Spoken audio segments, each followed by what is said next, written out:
Hello everyone, welcome back to my channel. मेरा नाम है सीमा। आई होप आप सब अच्छे होंगे। आज हम डिस्कस करेंगे कि नॉर्मल डिलीवरी अगर आप एम कर रहे हैं तो उसके लिए क्या कुछ है जो आप कर सकते हैं और आपकी जो नॉर्मल डिलीवरी है वो इजी हो जाए। मेनली ये आपको थ्रू आउट अपनी जर्नी, प्रेगनेंसी जर्नी रखना होता है, बट 9th मंथ जब आपका आता है तो कुछ ऐसी चीज़ें होती हैं, अगर आप इन्हें करते हैं तो आपके चांसेस जो आपकी नॉर्मल डिलीवरी है वो प्रोसेस थोड़ा इजी हो जाता है, क्योंकि थ्रू आउट 9 मंथ जो है वो तो आपने रखना ही है चीज़ों का ध्यान। बट अभी हम बात करेंगे जो 9वां महीना आपका लास्ट मंथ होता है उस टाइम पे बेसिकली आपको क्या क्या चीज़ें करनी चाहिए उसके लिए। अपनी वीडियो स्टार्ट करने से पहले मैं बोलना चाहूँगी, जो मेरी वीडियो अभी फर्स्ट टाइम देख रहे हैं, जो न्यू यूज़र्स हैं, प्लीज़ आप मेरे चैनल को सब्सक्राइब करिए सो दैट आपके लिए जो भी मैं नई वीडियो लाऊँ आपको वो वीडियोज़ मिलती रहें। नोटिफिकेशन बेल पे आप हिट करिएगा एंड मेरी वीडियो को लाइक करिए अगर आपको पसंद आती है मेरी इन्फॉर्मेशन। चलिए स्टार्ट करते हैं। पहली चीज़ है एक्टिव रहना। मैंने अपनी जितनी भी वीडियोस बनाई हैं उसमें आपको शुरू से यही बोला है कि आप एक्टिव रखिए, फिजिकल एक्टिव रहिए अगर आप ये चाहते हैं कि आपकी नॉर्मल डिलीवरी हो। फिजिकल एक्टिविटी में अगर आप घर में ही रहते हैं, जॉब नहीं करते हैं, तो घर का काम हो गया, जैसे खाना बनाना, कपड़े धोना, झाड़ू पोछा, जितना आप कर सकते हैं वो करिए। अगर आप वो नहीं करना चाहते हैं तो किसी ना किसी तरह की एक्सरसाइज ज़रूर करिए। वॉक आपको करनी ही करनी है। वॉक एक अलग चीज़ है। वॉक मतलब चाहे आप घर का काम करें या आप एक्सरसाइज करें, वॉक आपको नहीं छोड़नी है। वॉक करने से, फिजिकल एक्टिविटी करने से आपका जो बेबी है उसकी मूवमेंट होती रहेगी, ब्लड सर्कुलेशन आपका ठीक रहता है, बॉडी में आपकी स्ट्रेंथ बनती है, स्टेमिना बनता है, क्योंकि जब आपका लेबर टाइम होता है ना उस टाइम पे आपको ये चीज़ें रिक्वायर्ड है। अगर आप फिजिकली एक्टिव नहीं होंगे, एक्सरसाइज नहीं करेंगे, तो क्या होगा कि वो जो टाइम पीरियड है वो आप बेयर नहीं कर पाएंगे ज़्यादा देर के लिए, एंड एट लास्ट क्या होगा कि आप सिजेरियन के लिए चले जाएंगे। ये बहुत ध्यान में रखने वाली चीज़ है। एंड इनिशियली जब आपको पता चलता है तब से ही आप अपना जो फिजिकली एक्टिविटी है वो शुरू रखिए। ऐसा नहीं है कि आपने सारा दिन सोना है, लेटना है। रेस्ट करिए, मैं ये नहीं बोलूँगी, टायर्ड नहीं होना है, थकाना नहीं है अपने आप को। प्रेगनेंसी जो है ये एक ब्यूटीफुल जर्नी है, ये बीमारी नहीं है कोई भी। इसको ये नहीं सोचना है कि हम काम नहीं कर सकते, ऐसा नहीं है। एहतियात के साथ काम करिए। जैसे अगर हम झाड़ू लगा रहे हैं तो झुक के नहीं लगाना है, बैठ के नहीं लगाना है, खड़े होकर झाड़ू लगाइए। 9th मंथ में अगर आप पोछा लगाते हैं तो आप बैठ के पोछा लगाइए।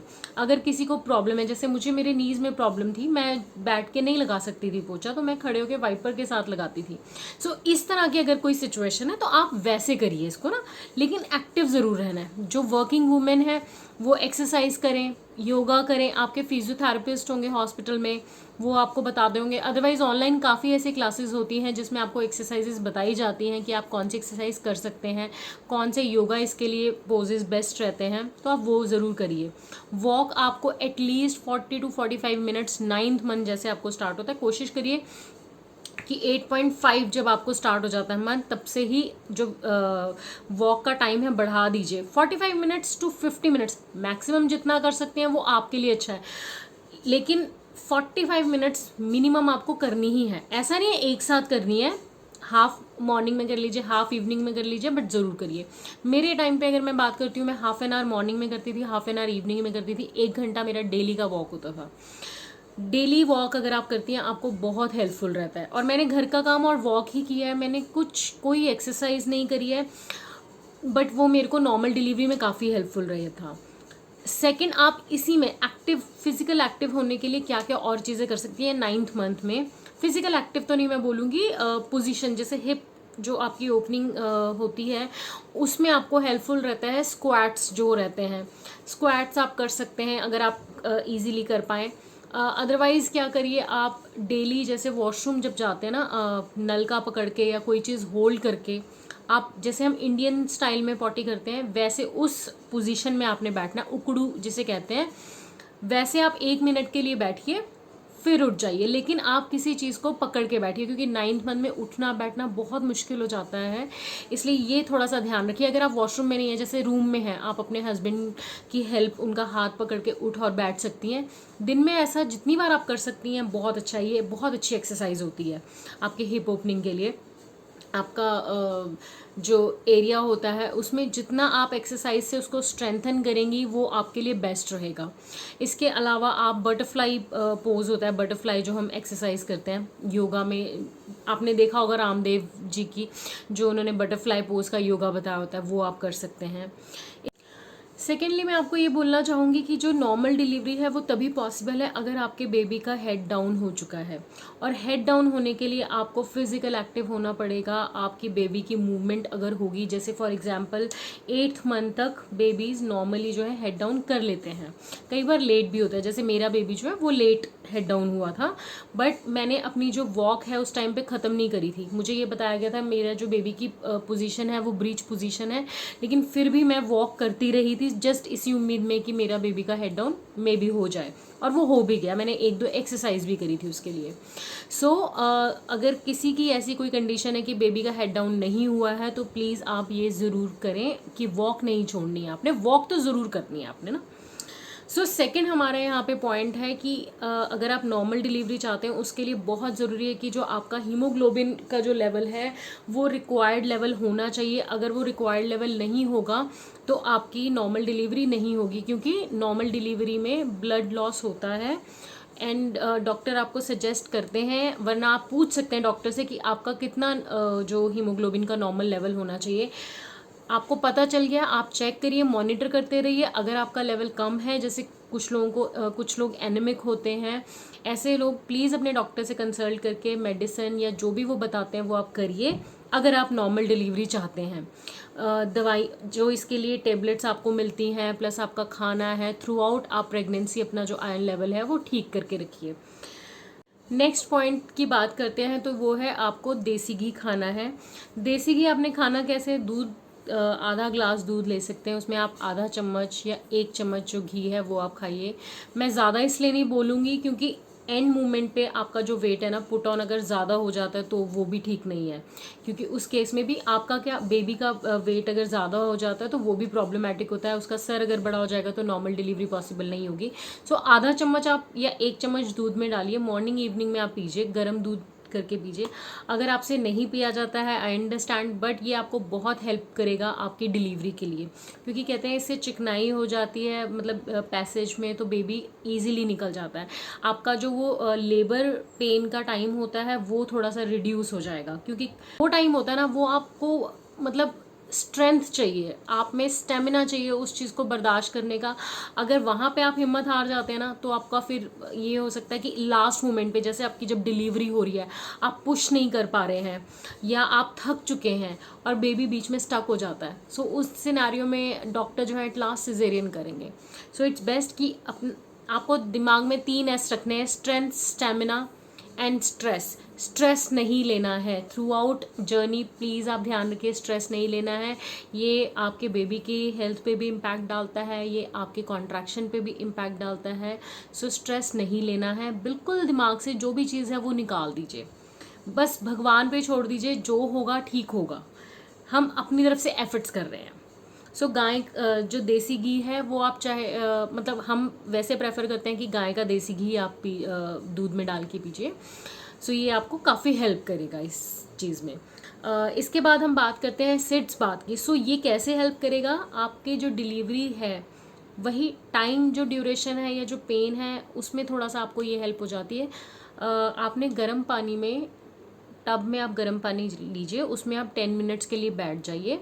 अगर आप दिन में 2 बार कर सकते हैं तो अच्छी बात है। जैसे आपको 9 मंथ स्टार्ट होता है या 8.5 मंथ के बाद आप स्टार्ट कर सकते हैं। आप बैठिए, उसमें पेरिनियल जो एरिया होता है ना हमारा वेजाइना एंड एनस के बीच में, वो एरिया जो है उसके मसल्स आपके जो हैं सोक करने हैं आपने। उसके बाद आप कोई कोकोनट ऑयल लगा लीजिए, एक तरह से उसकी आप मसाज कर रहे हैं, वो स्ट्रेंथन होंगे। पेल्विक एरिया जो है आपको जब डिलीवरी होती है तो आपको हेल्प होती है कि वहाँ पे जो टेयरिंग है वो कम हो या हो ही ना, हो भी सकता है कि आपको बिल्कुल टेयरिंग ना हो और आपका बेबी इजीली निकल जाए। सो ये आपको हेल्प इस तरीके से करेगा। इससे ये नहीं कि आपकी नॉर्मल डिलीवरी ही होगी, क्योंकि बाकी के फैक्टर्स मैटर करते हैं, लेकिन अगर आपकी नॉर्मल डिलीवरी के लिए सारी चीज़ें ठीक है तो ये आपको हेल्प करेगा कि विदाउट टेयरिंग या लेस टेयरिंग के साथ आपका बेबी इजीली आ जाता है।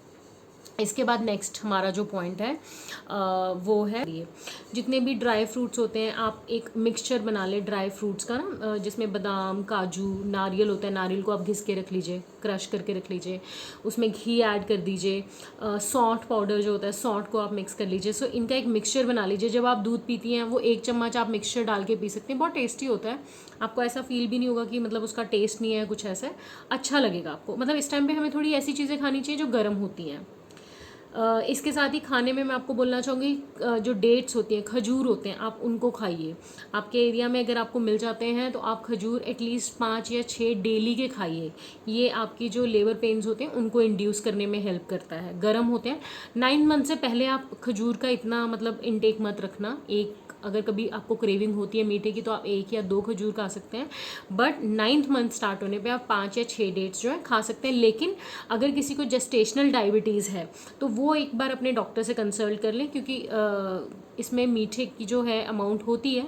सो इसको लेने से पहले आप ज़रूर पूछिए एक बार। ब्रीदिंग एक्सरसाइज, वैसे तो देखिए थ्रू आउट आपकी जो जर्नी है, अगर आप योगा कर सकते हैं, आपके फिजियोथेरेपिस्ट ने आपको कोई योगा के पोजेस बताएं, आप वो करिए। एक्सरसाइज और वॉकिंग मैंने आपको स्टार्टिंग में बताई दी है। ब्रीदिंग एक्सरसाइज 9th मंथ, वैसे तो 8th मंथ से आप स्टार्ट कर दीजिए प्रैक्टिस करना। 9th मंथ में आप ब्रीदिंग एक्सरसाइज थोड़ा सा आप ज़्यादा करिए। आपको वैसे तो आपके डॉक्टर भी बताते हैं कैसे करना है, क्योंकि ये आपकी जब लेबर पेन्स होती हैं उस टाइम पे आपको ज़रूरत होता है। आपको ऐसे नाक से सांस खींचना है, होल्ड करके मुंह से छोड़ना है। ये चीज़ आप प्रैक्टिस करिए थोड़ा थोड़ा करके ना, क्योंकि ये उस टाइम पे बहुत चाहिए होती है। अगर आप अभी प्रैक्टिस नहीं करेंगे तो जब आपकी लेबर पेन्स होती है, जब आपको बोला जाता है पुश करने के लिए, आपको ब्रीथ करने के लिए, उस टाइम पे आपकी प्रैक्टिस ना होने के कारण आप बहुत जल्दी थक जाएंगी। अल्टीमेटली हम जो भी डिस्कस कर रहे हैं चीज़ें वो यही है कहीं ना कहीं कि आपकी चीज़ों की प्रैक्टिस अगर होती रहेगी, आप फिट रहेंगे, आप एक्टिव रहेंगे, तो आपको लेबर पेन्स के टाइम पे वो चीज़ हेल्प करेगी। क्योंकि कई बार लेबर पेन्स का जो टाइम है वो ज़्यादा लंबा भी चला जाता है आपको, क्योंकि कैसे स्टार्ट होते हैं ना लेबर पेन्स, जैसे आपको कॉन्ट्रैक्शन जब होना स्टार्ट होंगी ना, 3-3 घंटे का इंटरवल है, फिर 2 घंटे का होगा, फिर 1 घंटे का, फिर हाफ एन आवर का, 15 मिनट्स, 10 मिनट्स, 2 मिनट्स, ऐसे कॉन्ट्रैक्शंस आती हैं। अब कईयों के साथ क्या होगा, सीधा 2 घंटे से स्टार्ट होगा।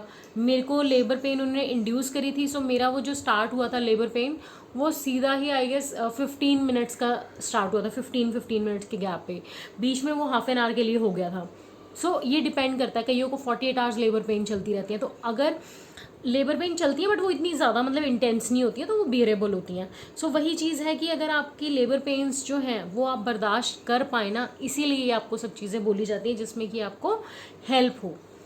Last but not the least, जो आपको हमेशा बोला जाता है कि अपना जो वाटर का इंटेक है वो आपको बहुत अच्छा रखना है। इवन 9th मंथ में भी आपको वाटर इंटेक कम नहीं करना है। ये नहीं सोचना है कि आपका जो एमनेटिक फ्लूइड है वो उसका लेवल ठीक है तो आप वाटर का इंटेक कम कर दीजिए। डिहाइड्रेशन नहीं होना चाहिए, आपको बहुत ही ज़्यादा ज़रूरी है वाटर इंटेक। सो ये आपने अपना ठीक रखना है। सो यही कुछ टिप्स हैं जो मैं आपको मतलब शेयर करना चाहती थी। मेनली तो इसमें यही है कि आप अपने आप को एक्टिव रखिए अनटिल अनलेस कोई आपकी कॉम्प्लिकेशन ऐसी नहीं है। कई बार बच्चे का सर बहुत नीचे होता है, उस केस में आप अपने डॉक्टर से कंसल्ट कर सकते हैं, क्योंकि आई थिंक उसमें आपको ना बेड रेस्ट बोला जाता है। तो बाकी सब चीज़ें सही हैं, अच्छे से हो जाएंगी। पॉजिटिव रखें अपने आप को, कुछ ज़्यादा मत सोचिए। नॉर्मल डिलीवरी के लिए मैं सबको ऑल दी बेस्ट बोलना चाहूँगी, जिनका ये 9th मंथ या तो स्टार्ट हो चुका है या फिर होने वाला है। डरिए मत लेबर पेन्स से। अगर आपको कोई बोलता भी है कि लेबर पेन्स बहुत ज़्यादा होती हैं, स्टिचेस लग जाते हैं, तो देखिए मैं आपको एक चीज़ बोलना चाहूँगी कि थोड़े टाइम की पेन है लेकिन आगे का सुख है। सिजेरियन के लिए आजकल हमारे इंडिया मतलब बहुत केसेस ऐसे आ रहे हैं ना, जिसमें खुद जो जब आप डिलीवरी के टाइम पे जाते हैं तो खुद ही वो बोल देते हैं कि सिजेरियन के लिए जाना है या सी सेक्शन करवाना चाहते हैं, क्योंकि वो पेन से डर जाते हैं। बट ट्रस्ट मी, कुछ नहीं होगा, कोई इतनी प्रॉब्लम नहीं है। जब तक वो चीज़ होती नहीं है ना तब तक हमें लगता है। जब मैं प्रेग्नेंट थी तो उससे पहले मुझे भी लगता था कि पेन्स पता नहीं कितनी होंगी, कैसी इंटेंस होंगी, बट हाँ होती हैं, बट वो थोड़े टाइम के लिए होंगी। अगर आप ये सब चीज़ें करते रहेंगे, यकीन मानिए आपको दिक्कत नहीं आएगी। आप फिजिकली फिट रहिए, फिजिकल एक्टिव रहिए, बस थकाना नहीं है अपने आप को, चाहे इंटरवल्स पे करते रहिए, फिजिकली फिट रहना है। और ये जो चीज़ें बोली है मैंने आपको, ये आप करिए। आपको मतलब मैं ये बोलूँगी अगर कोई और कॉम्प्लिकेशन नहीं है तो आपको ज़रूर नॉर्मल डिलीवरी ही होगी। नेक्स्ट वीडियो में मिलते हैं, तब तक अपना ध्यान रखिए और wish you all the best. जिनके अभी अभी डिलीवरी ड्यू है। बाकी अगर कोई और चीज़ आप पूछना चाहें तो कमेंट बॉक्स में आप बता सकते हैं। Till then bye bye.